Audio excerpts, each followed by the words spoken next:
middle of the 13th century, the world stood divided between two mighty powers.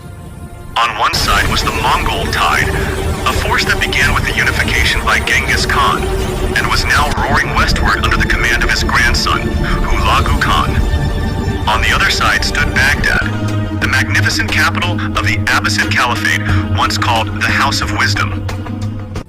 It was not merely a city of bricks and mortar, but the beating heart of Islamic civilization, where centuries of knowledge, art, and culture were preserved. Hulagu Khan, a name that made even the desert winds tremble. His eyes were as hard as iron, and his heart burned only with the fire of conquest. As the grandson of Genghis Khan, he lived the great dream of imperial expansion. Having crushed every kingdom that came in his path through Central Asia, his hungry sword now turned toward the prosperous Muslim empires of the West. His vast army, countless horsemen, expert archers, and siege engineers from China moved forward like a colossal storm. Behind them lay stories of cruelty and destruction.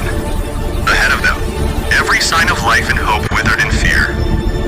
Meanwhile, Baghdad, with its golden mosques, marble palaces, and dazzling libraries, seemed blissfully unaware of the approaching doom. Its streets echoed with the debates of scholars, the bargains of merchants, and the verses of poets. In the world-famous library, Bait al-Hikmah, House of Wisdom, lay millions of manuscripts, preserving knowledge from Greek philosophy to Indian mathematics. Baghdad believed itself invincible. For centuries, it had faced many invaders and always emerged stronger. But the threat approaching now was unlike any before. It was the end of 1257 when Hulagu Khan's forces crossed the mountains of Iran and entered the plains of Mesopotamia. He sent a message to the Abbasid Caliph al-Mustasim: surrender or prepare for destruction.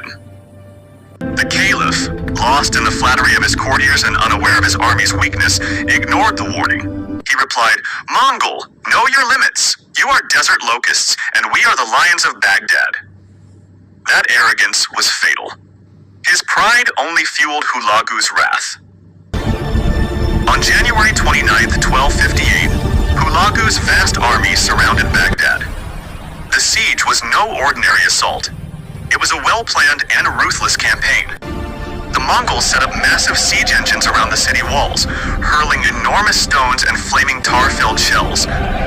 Inside the city, panic spread quickly. The Abbasid army, mighty on paper but weak and undisciplined in reality, crumbled before the organized Mongol onslaught. One after another, the city's defenses fell. Within